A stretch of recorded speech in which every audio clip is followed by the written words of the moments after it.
Though black people have lived in the area now known as Harlem since the 1630s, mass migration into the area began in 1905. By 1920, Harlem was 32% black and mainly renting apartments from Jewish landlords. Between 1920 and 1930, a total 118,792 white people left the neighborhood for Brooklyn, the Bronx, Queens, and Westchester, and 87,417 black people arrived. Because neighborhoods outside of Harlem often refused to rent to black people and so many black people moved in, racist and predatory landlords kept the rent higher than anywhere else in the city. According to historian Nicholas L. Gaffney, between 1919 and 1927, the average monthly rental rate for Harlem's black residents doubled from $21 to $22 a month to just over $41 a month. In modern money, that's equivalent to rent jumping from approximately $366 to $711. That's a big jump, right? Black Harlemites spent approximately 45% of their income on housing, which is comparable to the average US renters of today spending 30% of their income on rent. Ouch. Ever exuding the hustling spirit, black people got creative in urban cities like Chicago and Detroit, but particularly in Harlem. They opened up their homes for friends and neighbors to mingle, de-stress, and turn up. Rent parties required little startup costs and had guaranteed returns. These soirees included live music that often included cutting contests in which two musicians would battle it out for the crowd's favor. It was very similar to modern-day dance and rap battles. Food was offered for the cheap, with delicacies like fried chicken, fried fish, corn, pig's feet, pork chops, and potato salad being the standard. Many of Harlem's residents were recent transplants from the South, and they brought dishes like chitlins and Hoppin' John with them. Plus, nearly a quarter of Harlem's black population was foreign-born in the 1920s, and you can bet your ass the menus were reflecting imported dishes like jerk chicken and ackee and saltfish. In addition to food, rent party attendees were excited for cheap and abundant liquor, which wasn't always easy to find thanks to Prohibition. It was common for rent party throwers to brew up gin or other concoctions in their bathtubs. A popular beverage was King Kong, or homemade corn whiskey. These shindigs raged from the 20s through the 50s and thrived on secrecy. Among the writer Langston Hughes' possessions were numerous rent party invitations, and these cards had clever rhymes on them with discreet instructions and information. Read one card from 1955 held by someone named Rose. You can wake up the devil, raise all the hell, no one will be there to go home and tell. If you brought the card to 2213 8th Avenue, apartment 5,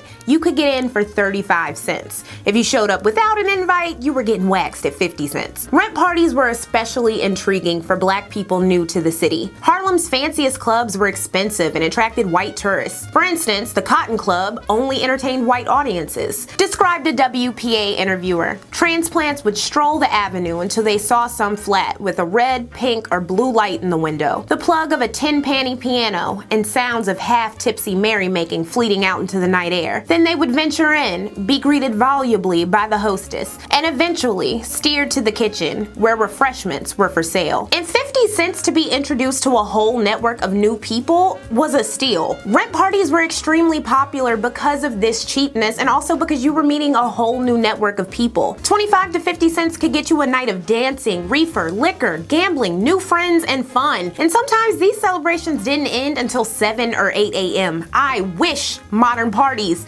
lasted that long. They be kicking us out at 2 a.m. Child, the lights come on. I'll be like, damn, I'm not done. I'm still trying to have fun. But they be like, go home. Though rent parties were often on Saturday, that wasn't always the case. According to that same WPA interviewer, Thursday particularly became a favorite in view of the fact that sleep-in domestic workers had a day off and were free to kick up their heels without restraint. But the majority of working-class Negroes, maids, porters, elevator operators, and the like were paid on Saturday, and more important than that, were not required to report to work on Sunday. Saturday, therefore, became the logical night to pitch and carry on. According to Alex Haley, or Malcolm X, during his early time in Harlem when he wasn't being a Pullman porter, people offering you little cards advertising rent-raising parties. I went to one of these, 30 or 40 Negroes sweating, eating, drinking, dancing, and gambling in a jammed, beat-up apartment, the record player going full blast, the fried chicken or chitlins with potato salad and collard greens for $1 a plate, and cans of beer or shots of liquor for 50 cents. Rent parties often overlapped with buffet flats or pussy parties, home-based speakeasy speakeasies that similarly offered booze, food, gambling, reefer, and more explicitly, sex. Due to the fluid and clandestine nature of these parties, the lines between what was a rent party and what was a buffet flat was fine. Some recurring rent parties turned into pussy parties, like, according to one woman, we rented rooms for just a little while during the party. At first, I was a little shocked at the utter boldness of it. One day a man came along and there was no one to take care of him. Hazel asked me if I would take care of him. I thought about it for a while, then made up my mind to do it. Well, that was the last of domestic work for me. I figured that I was a fool to go out and break my back scrubbing floors, washing, ironing, and cooking when I could earn 3 days' pay or more in 15 minutes. Noted LaShawn Harris and sex workers, sidekicks, and number runners, black women in New York's underground economy. Abyssinian Baptist Church pastor Adam Clayton Powell Sr. was shocked to find out that several women in his congregation organized rent parties and buffet flats. While some participated in the sexual activities, others were maids or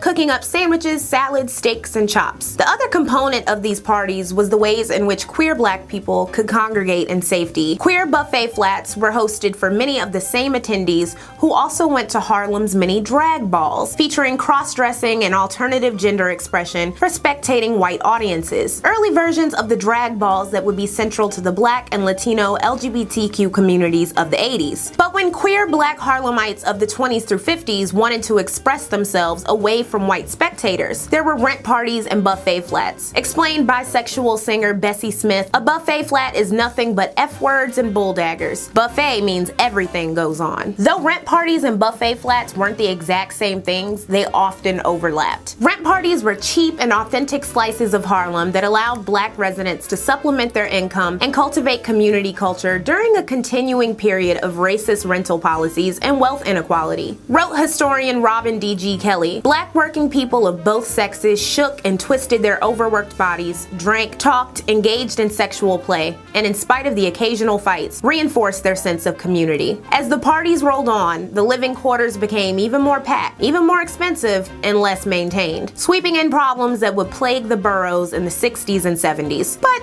that's another video for another day.